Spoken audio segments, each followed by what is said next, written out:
नमो बुद्धाय दोस्तों। एक नगर में एक महान बौद्ध भिक्षु रहा करते थे। वह बहुत ज्ञानी थे और बहुत ही शांत स्वभाव के थे, और उनकी यही बात उनकी विशेषता भी थी। एक बार की बात है, जब बौद्ध भिक्षु नगरवासियों को उपदेश दे रहे थे। बौद्ध भिक्षु कह रहे थे कि शब्दों में जीवन बदलने की शक्ति होती है। अपने शब्दों से जीवन बदलो। हम जो भी शब्द अपने लिए या दूसरों के लिए कहते हैं या जो भी बातें करते हैं, उस पर हमें ध्यान देना चाहिए। इतना कहकर बौद्ध भिक्षु ने अपना उपदेश समाप्त किया और वहां से चले गए। एक दिन वह बौद्ध भिक्षु एक मार्ग से होकर गुजर रहे थे। इस मार्ग से एक युवक भी होकर गुजर रहा था। उस युवक ने जब उन बौद्ध भिक्षु को देखा तो वह जोर जोर से हंसने लगा और कहने लगा, अरे साधु महाराज, आप तो ढोंगी हैं। आपके उपदेशों में यह कहने से कि शब्दों में बड़ी ताकत है, आपकी बात सत्य नहीं हो जाएगी। ये सब सिर्फ बातें हैं। भला ऐसे कैसे हो सकता है कि शब्दों से हमारा जीवन बदल सकता है? उस युवक की सारी बातें उन भिक्षु ने ध्यानपूर्वक सुनी और उसके बाद वह मुस्कुराते हुए उस युवक से कहते हैं, बेटा, नाद से ही तो यह दुनिया प्रकट हुई है, और अच्छे शब्दों के पीछे भी नाद ही होता है जो पूरा जीवन बदल देता है। वह बौद्ध भिक्षु उस युवक से कहते हैं, देखो, मैं तुम्हें अपने अनुभव से बता रहा हूं, लेकिन फिर भी तुम्हें यकीन ना हो तो तुम इसे खुद आजमा कर देख सकते हो। उन बौद्ध भिक्षु की यह बात सुनकर युवक थोड़ा सा गंभीर हो गया। उसने काफी देर सोच विचार किया और उसके बाद उन बौद्ध भिक्षु से कहता है, हे गुरुवर, अगर ऐसी बात है तो आप मेरे साथ चलिए। मेरा छोटा भाई है जिसकी उम्र करीब 25 वर्ष है और उसे न जाने क्या हुआ है। वह करीब 3 वर्षों से कुछ भी नहीं करता है, बस दिन भर लेटा रहता है। वह कुछ ना कुछ सोचता रहता है। उसकी यह हालत देखकर हम सब बहुत परेशान हैं। माता पिता भी बहुत चिंतित रहते हैं। हम सब ने कई तरीके अपनाए, कई योजनाएं अपनाई, लेकिन कुछ भी काम नहीं आया। हमने कई बार उससे बात करने तक की कोशिश की है, लेकिन वह हमसे कुछ भी नहीं कहता है। परिवार का हर एक सदस्य पूरी तरह से थक चुका है, हार चुका है। आखिर वह क्या करना चाहता है, किसी को कुछ नहीं पता। तो हमारे शब्दों से उसका जीवन क्यों नहीं बदला? और जैसा कि आप कह रहे हैं कि शब्द सचमुच जीवन बदल सकते हैं, तो क्या आप मेरी मदद करेंगे? इस पर बौद्ध भिक्षु मुस्कुराते हुए उस युवक के साथ चल पड़ते हैं। वह युवक उन बौद्ध भिक्षु को एक खेत में ले जाता है और अपने भाई की तरफ इशारा करके कहता है, हे गुरुवर, यही मेरा भाई है जो पूरे गांव में आलस और मक्कारी के लिए मशहूर है। आप कहते हैं कि शब्दों में वह शक्ति है जो हमारा जीवन बदल सकती है। तो क्या आपके शब्द इसका जीवन बदल सकते हैं? अगर यह सत्य है तो आप इसका जीवन बदल कर दिखाएं। उन बौद्ध भिक्षु ने उस युवक के भाई को ध्यानपूर्वक देखा। वह एक पेड़ की छांव में आराम से सो रहा था। जब बौद्ध भिक्षु उस युवक के भाई के पास पहुंचे और आराम से उसके सिर पर हाथ फिराते हुए कहते हैं, उठो बेटा, बहुत देर हो चुकी है। यह सोने का समय नहीं है, यह तो जागने का समय है। उन बौद्ध भिक्षु की आवाज सुनकर वह लड़का थोड़ा सा अचरज में पड़ गया कि आखिर कौन है जो मुझे इतने प्यार से जगा रहा है, वरना सभी गांव वाले तो मुझे आलसी और मक्कार ही कहते हैं। आखिर कौन है जो मुझसे इतना अपनापन दिखा रहा है? उसने आंखें खोली और आंखें मलते हुए उसने पूछा, हे गुरुवर, आप कौन हैं और यहाँ क्यों आए हैं? इस पर बौद्ध भिक्षु उस युवक से कहते हैं, बेटा, यह प्रश्न तो मैं तुमसे करना चाहता हूं कि तुम कौन हो। यही तो तुम्हें जानने की आवश्यकता है। उन बौद्ध भिक्षु की बात सुनकर वह लड़का जोर से हंस पड़ता है और कहता है, हे गुरुवर, यदि आपको मेरे बारे में जानना है तो जाइए और गांव के किसी भी सदस्य से पूछ लीजिए। आपको पता चल जाएगा कि मैं कौन हूं। आपसे हर कोई यही कहेगा कि वह तो आलसी है, मक्कार है, तरह तरह के ताने सुनेंगे, तरह तरह की बातें कहेंगे। इससे आपको यह जरूर यकीन हो जाएगा और आपको यह पता भी चल जाएगा कि मैं कौन हूं। तभी बौद्ध भिक्षु मुस्कुराते हुए उसे लड़के से कहते हैं, सबसे पहले मेरी यह बात सुन लो। मेहनती इंसान के खुद के शब्द उसे अंदर तक चोट पहुंचाते हैं। इसलिए कभी भी अपने आप को कोसो मत, अपने शब्दों को सुधारो। और मेरी ये दूसरी बात भी सुन लो, मैंने उन गांव वालों से नहीं पूछा कि तुम कौन हो, मैं तुमसे पूछ रहा हूं कि तुम कौन हो। लेकिन तुमने तो अपनी आदतें ही मुझे बताई है। आलस तुम्हारी पहचान नहीं, तुम्हारी आदत हो सकती है, और इंसान नहीं, उनकी आदतें खराब होती हैं। इसलिए बेटा तुम आलसी और मक्कार नहीं हो। यह तो तुम्हारी आदत है, बस इतनी सी बात है जो गांव वाले नहीं समझ सकते। यह सारी बातें सुनकर वह लड़का थोड़ा सा आश्चर्यचकित रह गया, क्योंकि गांव वाले हमेशा उसे मक्कार, आलसी और तरह तरह के ताने ही सुनाया करते थे। उन बौद्ध भिक्षु की यह बात सुनकर उसे लड़के की आंखों में आंसू आ गए। वह तुरंत ही दोनों हाथ जोड़कर उन बौद्ध भिक्षु के चरणों में गिर पड़ा और उनसे कहने लगा, आप सत्य कहते हैं, यह मेरी आदत ही है और मैं इस आदत से बहुत परेशान हूं। मैंने बहुत कोशिश भी की, लाख उपाय किए, लेकिन मैं अपनी आदत से छुटकारा ना पा सका। इन आदतों से बाहर आना बहुत कठिन है। मैंने कई बार आलस छोड़ने का प्रयास तक किया, पूरी कोशिश भी की, लेकिन कोई लाभ नहीं हुआ। मैं जब भी कोई कार्य करने की कोशिश करता हूं तो पता नहीं क्यों मेरा मन कहीं और भागने लगता है, मेरा दिमाग किसी और दिशा में काम करने लगता है और मैं उसे काम पर ध्यान ही नहीं दे पाता। मैं क्या करूं, कैसे करूं, मुझे कुछ भी समझ नहीं आता। जब भी मैं किताबें पढ़ने की कोशिश करता हूं तो मुझे नींद आने लगती है। मन में एक अजीब सा दर्द महसूस होता है। ऐसा लगता है कि मेरा जीवन यूं ही व्यर्थ जा रहा है और जब मैं इस दर्द को बर्दाश्त नहीं कर पाता तो मैं सो जाता हूं, ताकि जब मैं उठूं तो मुझे दर्द न महसूस हो। और अब तो मुझे यह भी यकीन हो चुका है कि मैं इन आदतों से नहीं निकल सकता। ये आदतें मुझे नहीं छोड़ने वाली। इस पर बौद्ध भिक्षु उस लड़के से कहते हैं, बेटा, यदि तुम इस आलस की आदत को छोड़ना चाहते हो तो मैं तुम्हें एक सही उपाय बता सकता हूं, लेकिन उसके लिए तुम्हें कल सुबह मुझे मिलना होगा, तभी वह तरीका मैं तुम्हें बताऊंगा। यदि तुम उस तरीके को सीखना चाहते हो तो कल सुबह मेरे पास चले आना। इतना कहकर बौद्ध भिक्षु वहां से चले गए, लेकिन उन बौद्ध भिक्षु की सारी बातें उस लड़के के कानों में गूंज रही थीं। वह यह समझ नहीं पा रहा था कि आखिर वह बौद्ध भिक्षु उसे कौन सा मार्ग दिखाने वाले हैं। वह ऐसा कौन सा उपाय बता देंगे जिससे उसके जीवन से आलस हमेशा के लिए खत्म हो जाएगा। देखते ही देखते रात हो गई। रात भर वह अपने बिस्तर पर करवट लेता रहा और उन बौद्ध भिक्षु की बातों के बारे में सोचता रहा। इस प्रकार देखते ही देखते सुबह हो गई और वह लड़का उन बौद्ध भिक्षु के पास जा पहुंचा। वह लड़का उन बौद्ध भिक्षु को प्रणाम करता है और कहता है, गुरुवर, जैसा कि आपने कहा था, लीजिए, मैं आ गया। अब मुझे वह मार्ग बता दीजिए जिसे मैं अपने जीवन से इस आलस को निकाल सकता हूं। तभी बौद्ध भिक्षु उस लड़के से कहते हैं, बेटा, जब भी तुम्हारा मन दुविधा में हो, तुम निर्णय न ले पा रहे हो और तुम्हारे मन में तरह तरह के प्रश्न उठ रहे हो कि मैं क्या करूं, कैसे करूं, इस कार्य को पूर्ण कैसे करूं, यह सब कैसे होगा, तब तुम वास्तविकता में अपने अतीत से सोच रहे हो कि पिछली बार तुम्हारे ऐसा करने पर क्या हुआ या अतीत में तुमसे लोगों ने क्या कहा था। तो आज से कभी भी अपने अतीत से नहीं बल्कि भविष्य से सोचो। इस पर लड़का कहता है, भविष्य से, वह भला कैसे? तभी बौद्ध भिक्षु उस लड़के से कहते हैं, मान लो कि तुम्हें आज किसी भी चीज की कमी नहीं है, तुम्हारे पास वह हर चीज है जो तुम चाहते हो, वह सारी सुख सुविधाएं हैं। तो अब बताओ, तुम अपना जीवन कैसे व्यतीत करना चाहोगे? उन बौद्ध भिक्षु की यह बात सुनकर वह लड़का कुछ देर के लिए सोच में पड़ गया, क्योंकि आज तक उसने सभी गांव वालों के केवल ताने ही सुने थे। किसी ने भी आज तक उसके जीवन के बारे में उससे ऐसी बात नहीं की थी और वह गुरुवर उसे आने वाले भविष्य के बारे में उससे बातें कर रहे थे।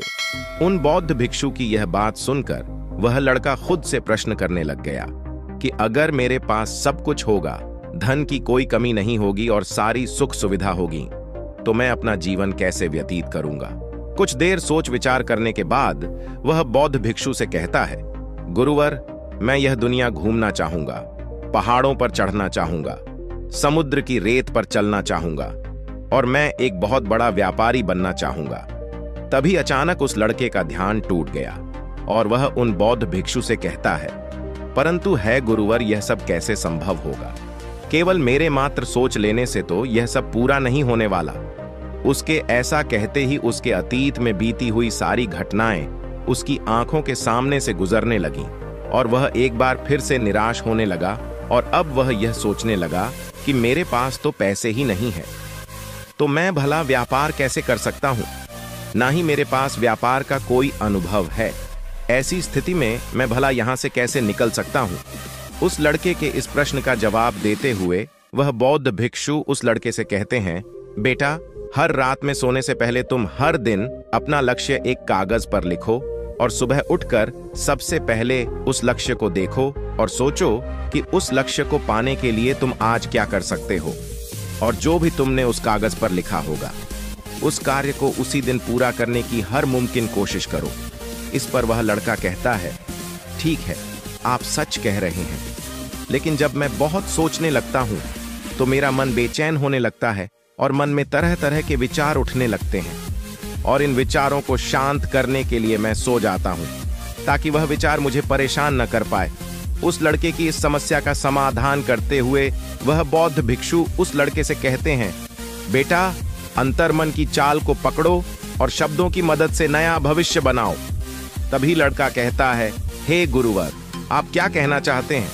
मैं आपकी बात समझ नहीं पा रहा हूं।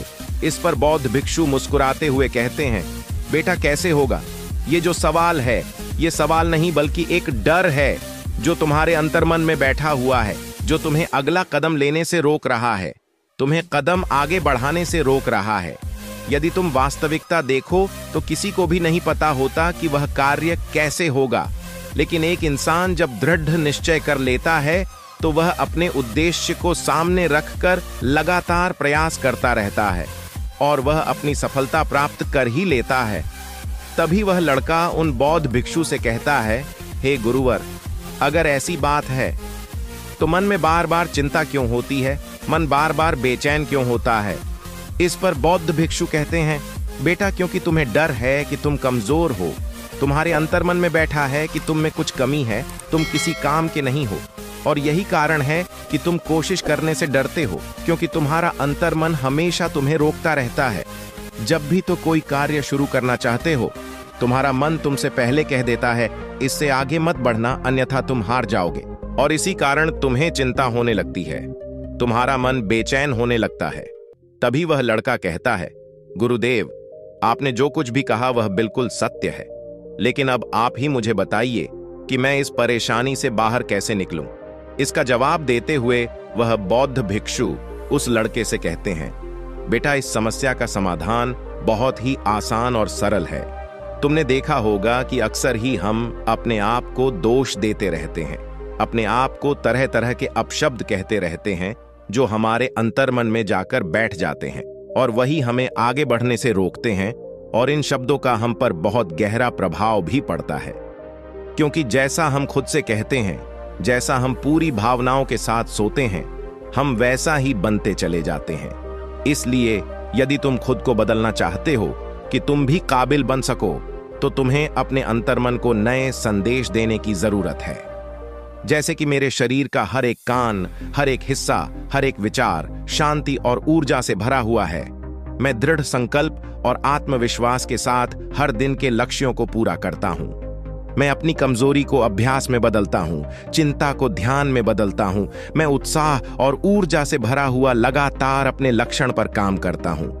ऐसे शब्द जब तुम खुद से कहोगे तो तुम शक्तिशाली महसूस करने लगोगे और तुम्हारी सारी चिंताएं खत्म होने लगेंगी, क्योंकि यही शब्दों की ताकत है। ये तुम्हें वही बना देंगे जो तुम खुद से कहोगे। तुम जितनी भावना के साथ यह वाक्य बोलते हो, उसे महसूस करते हो, उतनी ही भावनाओं से यह शब्द तुम पर असर करना शुरू कर देंगे। धीरे धीरे यह शब्द तुम्हारे मन और व्यक्तित्व की सोच का हिस्सा बन जाएंगे। लेकिन मेरी एक बात याद रखना कि तुम्हारा अंतर्मन इतनी आसानी से हार नहीं मानने वाला। जब तुम आगे बढ़ोगे तो मौका मिलते ही वह तुम्हें पीछे खींचेगा। तुम्हारे अतीत के बीते हुए सारे कड़वे अनुभव तुम्हें याद दिलाएगा, ताकि तुम डर जाओ और एक बार फिर से अपने लक्ष्य का पीछा करना छोड़ दो। लेकिन तुम्हें इसकी चिंता नहीं करनी है। उन सकारात्मक शब्दों के कारण तुम्हारा मन सकारात्मक विचारों को स्वीकार करने लगेगा। आगे वह बौद्ध भिक्षु उस लड़के को चेतावनी देते हुए कहते हैं, मेरी एक बात और याद रखना कि तुम्हारा ध्यान आलस पर नहीं होना चाहिए, अर्थात तुम्हें कभी आलस नहीं मिटाना, बल्कि तुम्हें एक नए भविष्य का निर्माण करना है, एक नए व्यक्तित्व का निर्माण करना है। तुम्हारा पूरा ध्यान केवल इस पर ही होना चाहिए। उस बौद्ध भिक्षु की बात सुनकर लड़का कहता है, ठीक है गुरुवर, आप जैसा कहते हैं मैं वैसा ही करूंगा। तभी वह बौद्ध भिक्षु उस लड़के से कहते हैं, बेटा अभी तो मैं इस गांव से जा रहा हूं, लेकिन कुछ सालों के बाद मैं वापस आऊंगा। इतना कहकर बौद्ध भिक्षु वहां से चले गए और वह लड़का अपने घर लौट गया। लेकिन अब उस लड़के के मन में तरह तरह के विचार। वह लड़का यह सोच रहा था कि अगर मैं अपनी मनपसंद जिंदगी जीने लगूंगा, अगर मैं दुनिया घूमने लगा, नए लोगों से मिलने लगा और अपनी पसंद का काम करने लगा, तो मेरी जिंदगी कैसी होगी। उस बात को ध्यान करके उसने एक कागज पर अपना लक्ष्य लिखा और लिखकर सो गया।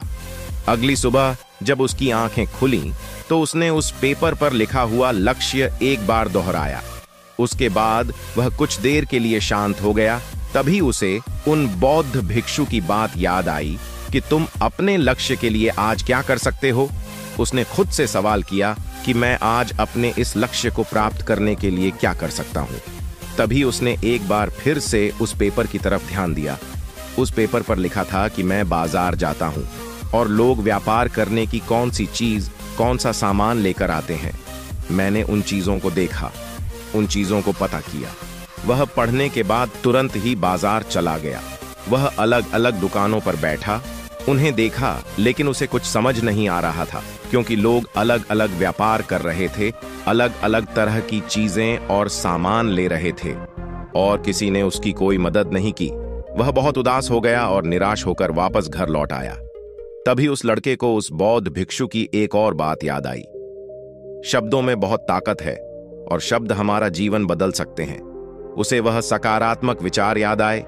वह उन्हें सुबह शाम दोहराने लगा और अब से वह हर दिन ऐसा ही करता। देखते ही देखते 1 महीना बीत चुका था, लेकिन अब तक उसके जीवन में कोई बदलाव नहीं आया था। अब वह लड़का यह सोचकर निराश होने लगा था कि उसके जीवन में तो कुछ भी परिवर्तन नहीं हो रहा। लेकिन 1 महीने के बाद उसे महसूस हो रहा था कि वह पहले से अच्छा महसूस कर रहा है। उसका दिमाग अब अच्छी तरह से सो पा रहा है। वह पहले से ज्यादा चलने फिरने लगा है। धीरे धीरे उसे समझ में आने लगा कि जो लोग आगे बढ़ते हैं, महान काम करते हैं, उनकी सोच में कितना अंतर होता है। वे लोग हमेशा शक्तिशाली विचार सोचते हैं। दूसरों की छोटी सोच और डर से वह कभी प्रभावित नहीं होते। जब भी उनके सामने कोई मुश्किल आ पड़ती है तो वह घबराते नहीं है, बल्कि उस समस्या का समाधान निकालते हैं। वह समस्या के समाधान पर ध्यान केंद्रित करते हैं और ना ही वह कभी किसी का इंतजार करते हैं। वह केवल खुद पर विश्वास करते हैं और तुरंत ही कदम आगे बढ़ते जाते हैं। जब उस लड़के को यह सारी बातें समझ में आने लगीं, तो उसने भी धीरे धीरे अपने कदम आगे बढ़ाना शुरू किया। उसने बिल्कुल वैसा ही व्यवहार करना शुरू किया। अब से वह कभी खाली नहीं बैठता था। जब भी उसका मन करता वह बाजार जाता और लोगों के बारे में जानता समझता कि वह किस प्रकार व्यापार कर रहे हैं, कौन सी चीज खरीद रहे हैं और किन चीजों पर उन्हें लाभ हो रहा है। और जब उसका मन करता तो अपने पिता की मदद भी करता था। वह अपने पिता के साथ मंडी में जाता, वहां पर जाकर मोलभाव करता। वह हमेशा कुछ ना कुछ सीखने में ही जुटा रहता। तभी एक दिन गांव में एक मसाले का व्यापारी आया। उसे कुछ पढ़े लिखे नौजवानों की जरूरत थी, जो माल की गिनती कर सकें और हिसाब रखने का काम कर सकें। वह लड़का अपने लक्ष्य को जानता था कि उसे क्या पाना है। उसे समझ में आ गया था कि इस काम से उसे बहुत कुछ सीखने को मिलेगा। वह बेहिचक उस सेठ के पास पहुंच गया। वह जानता था कि उसे उस काम के बहुत कम पैसे मिलेंगे, लेकिन फिर भी वह उस काम को करने के लिए तैयार था। अब उस लड़के की सोच पूरी तरह से बदल चुकी थी। अब वह बाकी लोगों की तरह नहीं सोचता था। वह बहुत ईमानदारी और समझदारी से काम करता था। देखते ही देखते करीब 3 महीने बीत गए और अब व्यापारी यह समझ चुका था कि नौजवान बहुत ही समझदार है और वह उसे व्यापार में बहुत मदद करता है। इसलिए उस मसाले के व्यापारी ने उस लड़के को अपना सहायक बना लिया। उस व्यापारी ने देखा कि इस लड़के की दिनचर्या सबसे अलग है। यह हर दिन पढ़ता है, लिखता है, सुबह उठकर ध्यान करता है, नई चीज सीखता है, परेशानी आई तो भी विचलित नहीं होता। यह सबसे सम्मान से बात करता है, सबका आदर करता है। देखते ही देखते 1 साल बीत चुके थे और अब तो व्यापारी उस नौजवान से बहुत खुश था। उसने धीरे धीरे उस नौजवान को व्यापार के सारे गुण सिखा दिए और देखते ही देखते वह लड़का अब एक छोटा सा व्यापारी बन चुका था। और जब उस लड़के के अंदर व्यापार की समझ आ गई तो उसने जड़ी बूटियों का व्यापार शुरू कर दिया। और देखते ही देखते केवल कुछ ही वर्षों में उस नगर का सबसे बड़ा व्यापारी बन गया। लोग उसे सबसे बड़े व्यापारी के नाम से जानने लगे। उसका नाम दूर दूर तक फैलने लगा। करीब 5 वर्षों बाद जब वह वापस अपने घर लौटा तो लोग उसे देखकर बहुत हैरान थे। लोग बहुत अचंभित थे। उसके सारे जानने वालों ने उस लड़के से पूछा, तुम इतना कैसे बदल गए? तब उसने कहा, उन गुरु ने सच ही कहा था। शब्दों से हम जीवन बदल सकते हैं। वैसे आपने आज के इस वीडियो से जो भी सीखा हो मुझे आप कमेंट में जरूर बताइएगा। इसी के साथ में उम्मीद है कि आपको आज की यह वीडियो जरूर पसंद आई होगी। तो चलिए फिर मिलते हैं एक और नई वीडियो के साथ। और हाँ दोस्तों, अगर आपने अभी तक हमारे चैनल को सब्सक्राइब नहीं किया है तो जरूर कर लीजिएगा। नमो बुद्धाय।